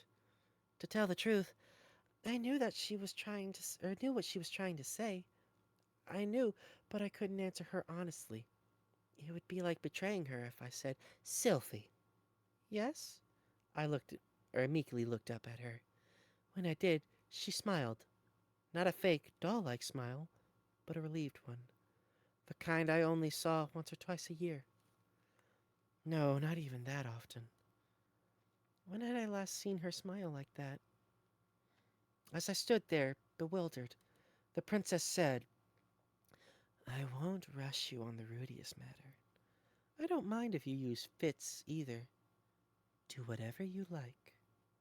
And then I remembered. I used to see her look like this more often when we first met, but I hadn't seen it since we arrived at the magic city of Sharia, a carefree smile. That night, I huddled in my blanket, thinking things over. I knew what it was that I wanted to do. In fact, I'd known all along. I wanted to get closer to Rudy. I wanted to become friends like we used to be, to share lighthearted laughter, to play together, to have him teach me things, to rebuild our relationship and return to what we once were. I didn't want the same kind of relationship I had with the princess. I wanted to be Rudy's equal, to stand beside him, shoulder to shoulder. That was what I wanted right now. No, it was what I'd wanted ever since we lived in Buena Village. But it was surely not in line with the princess's objectives. The princess wanted Rudy as one of her followers, but Rudy was clearly avoiding her and her associates. Maybe he could sense her intentions, considering how smart he was. If I got closer to him, so would the princess, and Rudy might misunderstand. He might think I'd just done it for the princess's sake. Or maybe he wouldn't. Maybe he'd just come to adore her like everyone else did, and serve her and assist in fulfilling her goals. Ah! I didn't want that. Why not? I knew the answer. I didn't want Rudy to become just like everyone else. I didn't want to see him become her follower, take a knee and receive her commands. I knew that was why she'd summoned him to the school, and I hadn't objected at the time. But Rudy was special to me, and I wanted him to remain that way. I didn't want him to be with someone else. I didn't want him to serve my friend. I wanted to get closer to him. I didn't want Linnea and Persena to get closer to him. I didn't even want him to become a follower of the princess, someone I was supposed to want to help. I knew what I wanted, and I knew what it meant for me to want it. Ah! As I reached that conclusion yet again, I was fulfilled with embarrassment. I instinctively hugged the blanket tightly around myself and curled into a ball. I could feel my cheeks heating up as I shut my eyes. I wanted to have an exclusive relationship with Rudy. Epilogue. 3 months had passed since I enrolled. My school life was a monotonous one. In the morning, I would wake up, train, practice my magic, eat breakfast, go to class, eat lunch, do research at the library, go home, eat dinner, review material in preparation for the following day, then sleep. Rinse and repeat. There we go. It would be a lie to say it wasn't enjoyable in my previous enjoyable. In my previous life, I'd been a shut-in. I attended junior high, but not high school, and obviously never gone to a university. The place had food I'd never had in junior high. It also had a wide variety of classes in subjects I was interested in. Granted, this was the first time in a long time that I'd gone to school, and I might just be wrapped up in the nostalgia and the novelty of it. The shine might wear off with time, but I'd cross that bridge when I got to it. This wasn't mandatory education, and I didn't need a degree to get by in this world. There was no reason to force myself to stay any longer than I wanted to. Besides, I was only here because there was something I needed to do. I wondered if I'd stay on once I achieved that goal. I didn't think I'd tire of this life that quickly. In the meantime, though, my life had changed for the better in the past 3 months. First, there was Julie, the orange-haired dwarf slave girl that Zenoba, Master Fitz, and I had purchased together. For a prince with no other interests aside from figurines, Zenoba was doing a good job of looking after her. He taught her to read and write, fed her, gave her clothes to wear, and a place to sleep. In fact, he treated her more like a younger sibling than a slave. He had tried to give her the same name as his deceased younger brother, so there was probably some real affection there. Through all this, I was getting a glimpse at a more human side of him, which made me happy to see. Julie was also getting quite attached to Zenoba. She listened to him no matter what he said and toddled after him wherever he went, like a duck following its mother. When she looked at me, however, I occasionally saw a hint of fear in her eyes. She was fine when I was giving her lessons, but if she messed up or couldn't do something I asked her to, she would tremble and hide behind Zenoba as she apologized to me. She acted like I was the kind of teacher who would yell at and hit their students who did something they didn't like, which I found rude. I'd never even yelled at her, let alone hit her. Feeling a bit disheartened, I decided to ask Zenoba for his opinion. Zenoba, why is it that Julie seems so fearful of me? He said. The dwarves have a fairy tale called The Hole Monster. The hole monster, he explained, lived deep, deep within a hole from which it normally never emerged. However, it loved bad children so much that it would sluggishly crawl forth to kidnap them. If a child tried to run, the ground beneath them would instantly turn to mud and trap them, whereupon the monster would stuff them in a bag and drag them back down to its lair. The children it took would eventually reappear on the surface, but then would be so well behaved they seemed like different people. You had to wonder, what happened to the bad children when they went down that hole? She probably associated you with that story after seeing what happened to Lydia and Pesena. When you put it that way, it was certainly true that I'd used my quagmire against those two, then stuffed them in a bag and held them hostage. I'd also punished them with Master Fitz's help while Zenoba and Julie weren't around, and now they were both well behaved and subservient. From Julie's perspective, I fit the role of the whole monster to a T. I knew I couldn't please everyone, but I didn't like that she was afraid of me.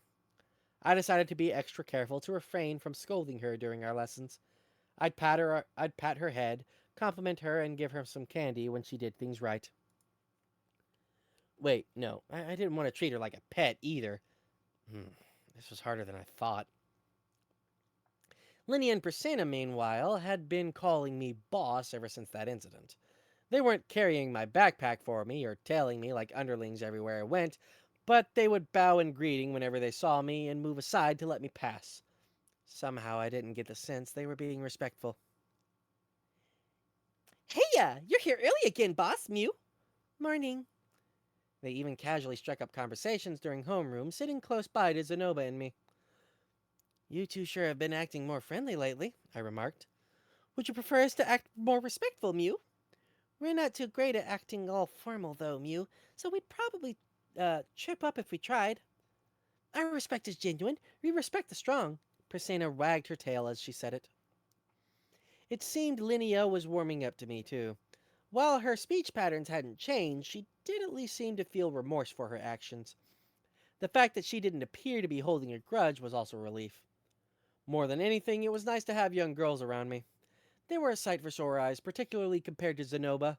As an added bonus, the other delinquents had been keeping their distance from me ever since Linnea and Persena started acting this way, which was just fine by me. Once I was done lazily attending my classes, I could spend more enjoyable time with Master Fitz, doing research in the library. Hey, Rudius. Or no, hey, Rudius! The moment I stepped out of the building after homeroom, Elise called out to me. You sure have made a lot of friends in a short time. Friends?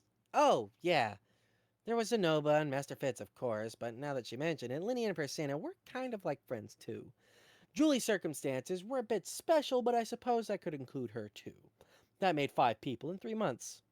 I hadn't been looking to make friends, but I'd acquired a bunch anyway. Perhaps not surprising, given that this was a school. If I kept up this pace, I'd have 20 friends in a year. With this school's 7-year system, I might eventually have 100 friends. Ugh. But they're all girls. Not surprising, I guess. You are Paul's son. That's not true. Not all of them are girls. You know, Paul said something similar a long time ago. Wait, while Elenalise technically wasn't a friend I'd made in the last 3 months, if you included her, then there would be more girls than boys. Granted, she was well past the age where you could call her a girl. Come to think of it, my relationship with Elenalise had changed too. We hadn't had much contact since we started attending the school. Not that we'd been particularly close prior to that, either. She was probably busy enjoying school life to the fullest. Miss Elenalise, it's rare for you to come all the way here. Was there something you needed? Yes, I need to borrow something. You're going to have to find someone else for that. Mine is currently out of order. Our school lives were completely different. She was enjoying hers in a way that would have already gotten her arrested if this were Japan. That's not what I'm asking for. I left my magic textbook back at the dorm. Could you lend me yours, please? Sexual proclivities aside, Elenalise was actually attending classes in earnest. I had no idea what an S-ranked adventurer like her hoped to learn, but Ghislaine had told me stories of times she struggled because she couldn't use magic. Maybe Elenalise figured she had nothing to lose by at least learning the basics. Well, I suppose so. I only have 1 copy, though, so don't forget it again. I'll return the favor at some point, she said, waving as she left. Unbeknownst to Rudius, there were 2 pairs of eyes watching him. One was behind him, the gaze of a young boy who'd just left the classroom where homeroom had been held. Appearing incensed, the boy averted his eyes and returned to class. The second pair watching from above, from a closed-off room on the highest floor of the research building. If one were to look up and meet those eyes, they might tremble in fear or widen their own eyes in shock, for the watcher had a featureless white mask covering their face. As Rudius's school life proceeded smoothly, there was movement far to the east of him. Past even the northern territories, easternmost kingdom of Biharil. Far across the ocean lay an island known as Ogre Island. It was inhabited by the Ogre tribe, a people with dark red hair and single horn growing from each of their foreheads. Their militia was led by a strong warrior called the Ogre God. The Ogre tribe was a race of demons who had participated neither in the Great Human-Demon War nor in Laplas's War. For that reason, humans saw them separate from the demon race, much like the dwarves or elves. However, since they generally kept themselves on their island, their existence was not common knowledge. The only friendly relationship the tribe had with humanity was that of the Biharil kingdom, and outsiders entering their territory were mercilessly attacked and killed. But even this tribe would open its heart to a recognized visitor. There was currently one such person among them, a man who'd been traveling abroad a ship belonging to the sea folk when it came close to the island. Curious about the island, he disembarked. After some fuss, the Ogre tribe accepted him as their guest. The man found the island comfortable and settled down there. He spoke amiably with the Ogre God, drank with the tribe, and at times trained their young. 2 years had passed that way. For this guest, who'd lived several thousand years, it was little more than a blink of an eye. One day, a letter arrived for him. He'd made an emergency request of an S-ranked adventurer, a seasoned traveler who had sent the letter swiftly. The letter was concise. I found the person we were looking for in one of the 3 magic nations. In a few more months, we'll be heading for the Renoa Kingdom's university. After reading it, the man stood. Having seen the contents of the letter, the look on the guest's face, the ogre god asked, "Are you leaving?" The guest tossed his head and said, "Yeah, I have to go now." Upon hearing this, the ogre tribe spoke unanimously. "We'll be so lonely without you." "Please don't go. There's so much more that I want you to teach me. Can't you just live here? All of the village people would welcome you." He grunted in acknowledgement at each outburst. "Trust me, I'd like to do that as well. But humans have short lifespans. If I spend too long enjoying myself here, the one I have to meet might die on me." The ogre god, leader of the ogre tribe, only bid him a single "take care." Well then, if that's what our leader has decided, I guess there's nothing we can do then. Though reluctant, the other ogres obeyed. A grand farewell banquet was held, and the guests of the ogre god enjoyed a variety of special events, such as wrestling matches and eating contests. Then, in good spirits, they saw their guest off, the amiable man who had suddenly showed up one day and then lived in their village for close to 2 years. An immortal man who fought with the ogre god and lost, only to revive the next day and lose over and over in a cycle of death and rebirth. A great man with a pitch-black skin and 6 arms. Fwahahaha! Just wait! He pushed his way west. One country was surprised by his sudden invasion and hurled advanced tier magic at him. Another prepared tribute for him. He ignored all of them and just plunged forward. Heading deeper west, he crossed mountains and passed through valleys at a speed that surpassed that of the humans' information network. By the time each country figured out what he wanted, he'd already crossed their borders and left. Further and further west he went at a breakneck speed. His destination was the Renoa Kingdom. Okay. Extra chapter, Juliet and Manners. It was noon on an ordinary day, and Zenoba, Julie, and I were eating outside the cafeteria. We drew a bit of attention as we sat there in our slightly uncomfortable chairs made by earth magic, but eating out in the sun had become something of a trend of late. Others had begun following our example and doing the same, particularly those who dined on the first floor of the cafeteria. The crowd tended to be a bit ill-mannered, eschewing cutlery to just shovel food into their faces with their hands. Not that Zenoba or I cared, but Julie might start imitating them if she kept observing this behavior. Ah! Just as I'd thought, I'd caught her trying to eat her bacon by picking it up with her hand. I moved frantically to correct her. "Hey, make sure you use a fork." As I said that, her whole body trembled and she dropped the bacon back onto her plate. Zenoba shrugged. "Master, it's not that bad. Shouldn't you just let her eat?" "But it's bad manners to use your hands to eat." But in Chiron, we sometimes eat our food with our hands." "But you generally eat using silverware, right? It's essential that we teach her that from the start." They are so cute, parents, honestly. I looked at Julie again and noticed that she was avoiding the carrots on the edge of her plate. Unlike the carrots in my previous life, these were rather difficult to eat, with their strong vegetable smell and bitter taste. Ugh. Even so, "Make sure to eat your carrots too," I told her. "Master, it's just carrots. I don't see the problem." "Well, I do." Zenoba frowned and turned sullen, his lips pursing. "Are you saying that's because she's a slave? I would understand if your reasoning was that as a slave she should eat everything given to her. But was it not you, Master, who decided we shouldn't treat her like a slave?" "That has nothing to do with it. How should I explain this? If we give in whenever there's something she doesn't want to do, then she won't put the effort in when it comes to situations where she has to do something she doesn't like. Hmm. But I have enough money that we never need to worry about not having food to eat. I might understand if we were very poor, but that's not the case, is it? Hold on. Okay. I looked at Julie, who was staring down at her carrots like a grade school student who'd been forced to stay after lunch. Her expression seemed to say she was being unjustifiably punished. Well, maybe I was being too harsh. When I was an adventurer, I'd encountered plenty of people who ate with their hands. It was even part of the culture of some tribes on the Demon Continent. I deflated slightly as I recalled that. Maybe I was just hung up on customs from my previous life, and using that to justify being unreasonable.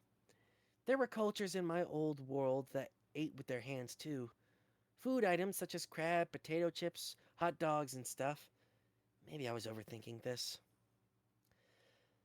If you insist that she must learn, then I will caution her as well. But considering it's irrelevant to figurine creation, I'd prefer not to. I still kind of felt like it might be setting a good example, but then again, there was a high likelihood she'd be leading a life where it didn't matter. People didn't care about about the table manners of craftsmen.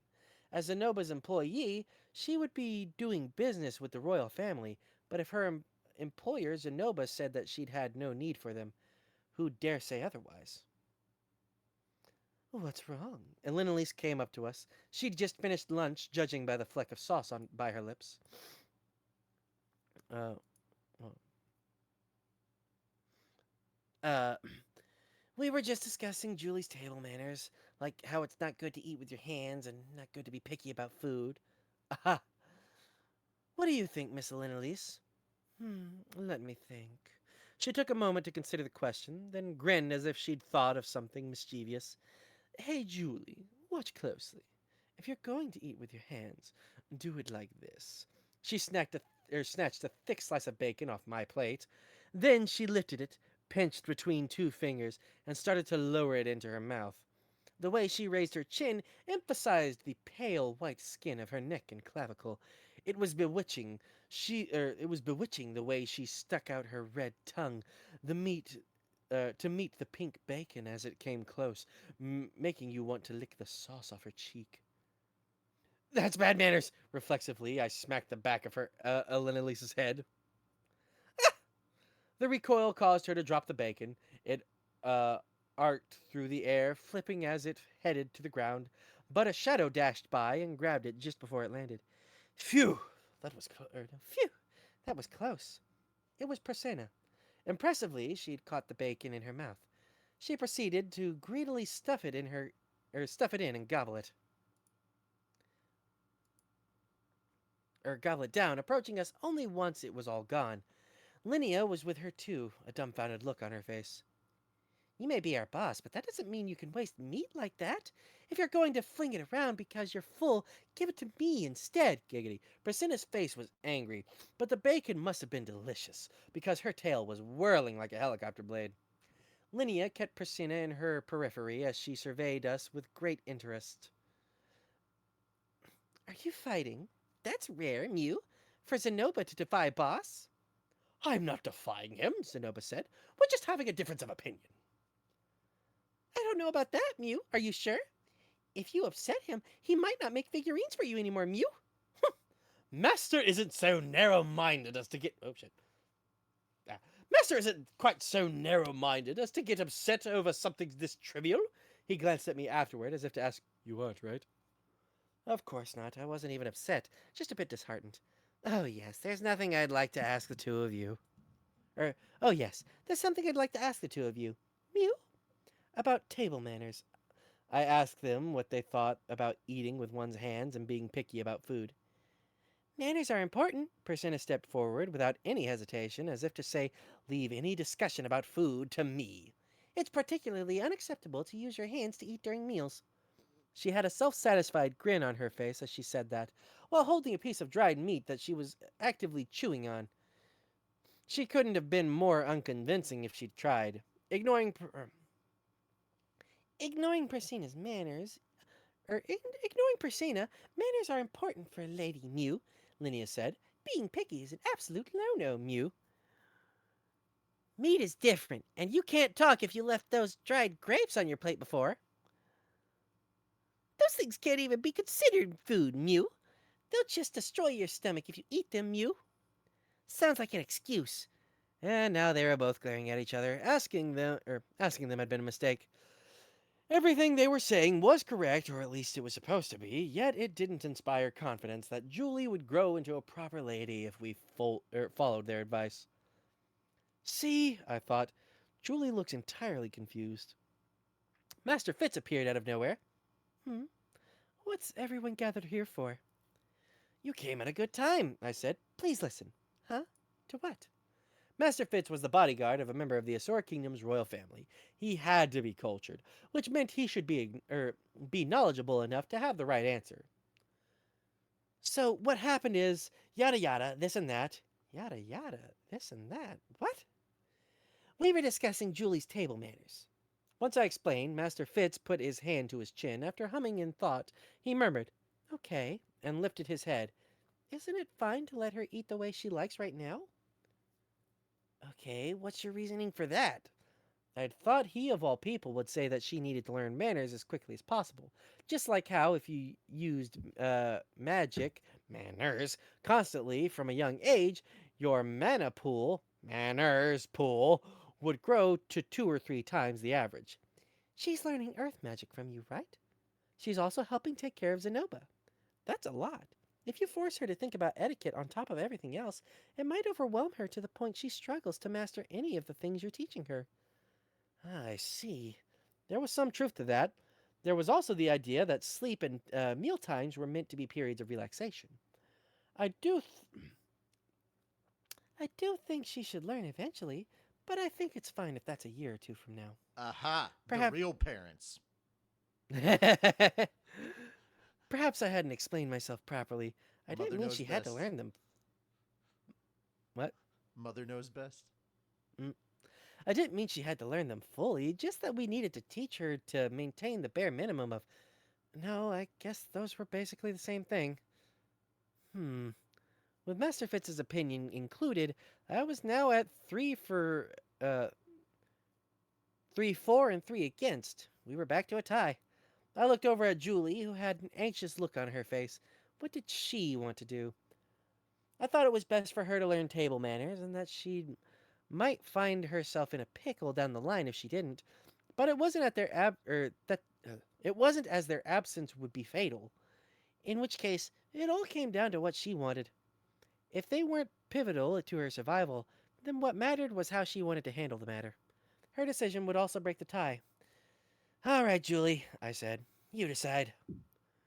She looked at me in surprise. The expression on her face said that she didn't think she had the choice in the matter. Julie's gaze traveled to each person present, Zenoba, Elise, Linnea, Persena, Mr. Fitz, and then settled back on me, looking frightened. "I won't be mad, whatever you decide, so choose however you like." "Okay." Even as I said that, I found myself thinking, maybe I screwed up. After all, thinking about it logically, she avoided the carrots because she didn't want to eat them. Leaving the matter of table utensils aside, if someone told you that you didn't have to eat something you didn't like, then of course you wouldn't eat it, but oh well. Julie grabbed her fork in her fist. As she'd made up her mind, she stabbed it into the carrots and stuffed them all in her mouth at the same time. She pinched her eyes shut as she chewed, and after making a noise that indicated she might throw up, swallowed them with tears in her eyes. She chugged her water, gasped, and thumped her cup back down. Then she looked at me with an accomplished expression as if to say, "There, how was that? Are you satisfied?" "You ate them all. Very good. I'm so proud." I was momentarily taken back, but still praised her and patted her on the head. "You did well. Excellent. A splendid show. Now she won't be scared. Then she has to do it next time, Mew." "That was brave." "Aw, I'm glad." Yeah, I don't even know who all said what there except for the Mew, so I'm not even gonna. Just to throw you off, it was actually Rudius. You're just like, nah, just gonna move. I know we missed it. We're just gonna move on. Yeah. Everyone else seemed equally dumbfounded at first, but the compliments soon came pouring forth, almost as though Julie had summoned them from us. Yeah, Julie smiled as she showered in praise. It was the first time I'd ever seen her smiling so proudly and boastfully, and it made me glad. It might be a trivial matter, but she'd faced down something she didn't like, conquered it, and gained confidence. I felt as happy as if it had been my own accomplishment. Then, starting tomorrow, I'll start teaching you some table manners. Yes, please, Grandmaster. I had no idea if teaching table manners to a slave was the right move, but as I watched her nod, an earnest look on her face, I did know she'd done the correct thing by facing her fears head on. Yeah, Yeah, that's the book, baby. Yeah. did it! my Job. voice hurts. Yeah. Half of that was probably because it's Zenoba's voice. I was Absolutely, wondering- God. was- Oh, I I was doubt. You have wondering- to get that out of the way I was early. wondering what was going on with when you said we did it, and I was like, wait a minute. And then I was like, no, you read in the beginning. So technically, yes, you three did it. Mm-hmm. Also, I'm just going to go ahead and point out that big reason why I'm not reading is because I've already read this shit before. Mm-hmm. Like, aloud on this very Twitch channel. Oh. Yeah. Oh, no. Until you get to volume 14, you have not caught up with my individual reading. Mm. So and there's Get a on lot my of shit. level, bro. Is that Kind of, but not really. Damn. It's- We're just shitting on all three of us here. Damn. I'm gonna be very real with you guys. Any difficulty I had with reading tonight, and also loudness and boisterousness, was due to the fact that I'd forgot I was reading, and I had a heavy amount to drink before. And it was Ooh. only immediately as we were starting that I realized, oh shit, I need to get back in gear. It was that Yeah. moment he knew. He He fucked up. Yeah. Oh, I think it Sometimes- worked actually for you. Sometimes when you fuck around, man, you find out. abso-fucking-lutely. The more you I mean, fuck it's fun to around, do the more you're Zenoba, gonna but find damn, out. I went hard. Now imagine. All right, so here's the difference in why I was able to get through the book so quickly. Imagine doing that, but for 4 hours. Because that's how long my individual ones. Because I just did Saturday afternoons, and I'd go for 4 hours, dude. Because I was doing 4 hours, I got done with most of a book in like one session. So in like 2 weeks, I'd get done with a book. So in like a month, I'd get done with 2. Or in the case of some, I'd get done with a book in one session. You know, so it's a little bit different. And I get where you're coming from because I did all those voices and everything too. And like, you know, Zenoba is big and loud and boisterous and, Mm-hmm. you know, depending on certain characters, dude. Oh, God. Anytime that you have to do the slobbering, despicable nobles, man. Mm-hmm. But yeah, I'd gone 2 books past season 2. So I was 2 books into season 3 out of the 6 books that are most likely going to be season 3. But we just finished up this volume. Mhm. So we'll be starting a new book next week. I think we're almost halfway there, right? Oh, pardon me. We're Probably? almost halfway there. Yeah, we're going to be on book 9 next week. Oh yeah. Yeah, we'll be Uh, we'll be on How book many total 9. volumes are there? Hmm. Oh, you want to know how many there are in total? 26. Yeah. Yeah. Ah, And they're done, right? The main story is finished. Yes. Yeah. Oh, I'm sure okay, there's like okay. spin-offs and such, but Yes. yeah. There are. I haven't gotten into Yeah. them yet. I'm now finishing up. I have 4 hours left on volume 11 of T-Bait, and I'm like, Jesus Christ, shit is getting intense. But that being said, oh, also I have a volume of Slime just sitting here on my bed that I have not cracked open and started reading yet. I haven't read that. And, oy. Is that a after stream to know you know what you're doing for the rest of the night thing, or No. I'm okay? I'm already doing one other story. Like, I'm doing the beginning after the end right now. Like, I'm listening to the audiobook. Hmm. And once I get done with that, then I'll start. You got to understand, this book dropped last month. I got it last month. I've read 4 other books in that time, and I probably should have read that, but I don't know why. I just couldn't work the thing in there to figure it out. I actually need to look up how many volumes of Reincarnated as a Slime are there. Yes. All right, cool. As of January of this year, there are 22 volumes. The author plans to end the series with volume 22. The first light novel volume was published in 2014. Blah, blah, blah, blah, blah. And to my understanding, I think I'm on volume 19? I don't know for sure. I'll have to look it up. Man, I'd have to go to Amazon to find out what volume I have in my house because I don't want to get up and go check with my headphones and everything in the way. Oh, when does that come out? Or is it already out? Oh, I think it's already. Wait, hold on. Oh, October 14th. Okay. Yeah, Reincarnated as a Sword Volume 17 will be out on October 14th. Yes. Okay. Orders. Very glad nobody can see some of these things. It is volume 20. There we go. I need that t-shirt. If you love me, let me sleep. Yeah. But yeah, I have volume 20 at home. That's what it is. So there's 2 more volumes left, and then perhaps we'll be done with slime. Well, I mean, we'll be done. We with have the to get main through story for slime. Mushoku. Well, yes, I'm not talking about. Sorry, when I say we, I mean the general we, not specifically just us here. Yeah. My bad. But yeah, that's where I'm at on that. Yeah. Your personal journey with that. Yeah. Yeah, my personal journey, as it were. But yeah.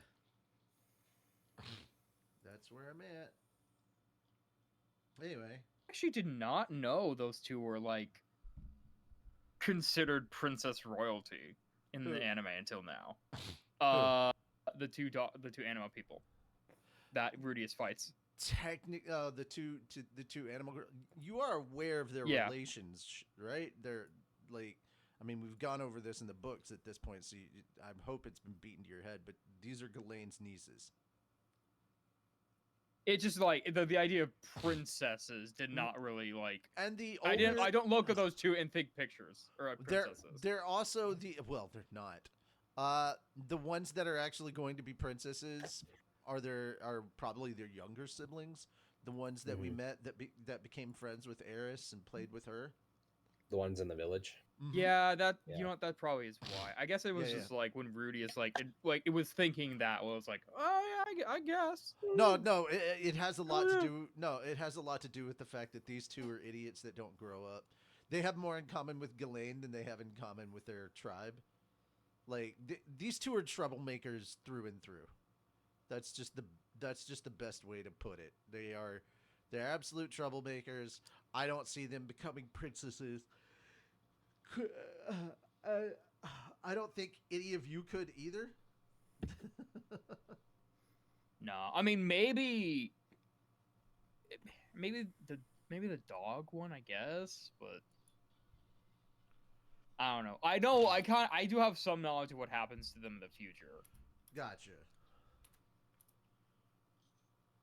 Even with that knowledge, it's like these 2 are like royalty, and it's like that's like no. My brain's like no, that's wrong. It feels wrong. I mean, technically yes, but it's like I'm not seeing these 2 in dresses and doing. Oh no, like, no, not that kind of royal formality. No, stop. Let me stop you right there. A beast princess is not the same thing that you're thinking of. It's not that kind of like if you're talking about the beast tribe, their quote unquote princess has more in common with Ghislaine than it would with like okay, yeah, that makes sense too. Princess Actually, Asura. I forgot about the whole beast people thing. Yeah. You've been to their village. They don't exactly have a castle. Yeah. They have a cage though. They Big do. cage. It's a nice cage. And it's free and it's It's it? where It's it a is. free cage. It's a free Yeah, cage. it's It's free cage, open air, lots of space. You know, Yeah, he was saying the rent's good. He doesn't have to pay rent. rent's good. Yeah, yeah. Yeah. It's great for what he birthdays, said I himself. hear. Great for birthdays. Wonderful for Get in the wonderful birthday for meeting cage, new birthday people. boy. Yeah, the birthday cage. Wonderful for meeting new people. Yes. Yeah. Alrighty. Well, that being said, let's move on. Lost Kid. Is that the only book tonight? Yes. Also, hello, Lost Kid. I don't know when you posted, but yeah, that's the only book tonight. We only go through, it takes us a couple of weeks to go through a book, but when we do, we go through it. So that being said, Sonic, you're up for the beginning of Volume 9. That's gonna be fun. That will be in 2 weeks, though. Yay, fun. What? Next week is the last Monday of the month. Remember? Is it? Yeah, I don't care. I'm not doing gaming stuff next week. I want to get through books. Shit. No. Yeah, deal with it.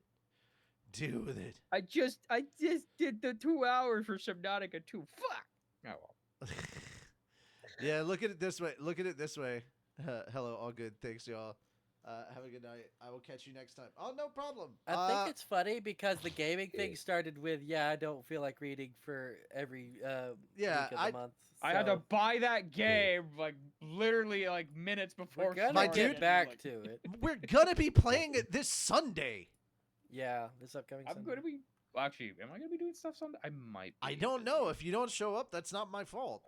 It was originally supposed to be a Sunday game. Mhm. That's all I can And say, then you man. made it Monday. Well, It's like, well, no, shit, I'm caught up. I did. We AFK only on this did one. Monday once. Once. What? Me shaking my head. I mean, we don't have to play. We don't have to play a video game. Moon and I can just rant about something. God knows we could do really that for could. 3 hours. 3 hours? Yep. Oh no! Oh, What dude, my guy, you can rant my on it, guy, though. Could you go for 4? my guy. We Could could you have make a it 4-hour. hours? We could do a 4-hour argument over food, like no problem Mhm. whatsoever. Argument? You know what? That is fair. That's fair. That is very fair. We did Especially a whole considering, 1 hour of just food puns. We could easily do a 4-hour. My guy, you didn't even see what happened with fucking Anime Church. You did not. It was crazy. That being said, though, we're gonna go ahead and start up a raid. We're gonna raid Dionysus this time. Hopefully, if we have enough people. How many people are watching us right now? Do we have enough people? Like? Okay. Good stuff. Yeah, let's raid Dionysus. Yeah, 4. And that's basically it. Anybody got any last minute things? Because we've only got like a little over a minute before the raid auto hits. Also, it's a dog pile raid. Anything you guys want to talk about real quick? Shout outs. Make them now. Can I put out that link to my thingy? Go. Do it. Everything? He's raising Cool, money for his car because his car be broke and he got to fix it and it's not cheap. So there you go. Mm. Yep, that's the long and short of it. Shim, I'm gonna be you got putting a anything you link want to in the plug? doodly-doo. Not at the moment. Thank you, though. Okay. Fuck, I gotta Sonic, put the plug thing your forward. channel. Subscribe to Snuggle Velocity on YouTube and Twitch. Yep. There you go. It- All right, we have it's- 30 seconds. Have you posted it? There you go. There it is, guys. Please go. Please go Please there. support And if it you like can't, 20 in any seconds way you each. can, even if it's just sending around the damn link. yeah, if you can't, Oh, yeah. can't donate, at least just send word around, please. Thank you. Mm. All right. That being the case, let's go say hi to Dionysus. Bye bye. Give her a Bye. dog pile ring. See ya.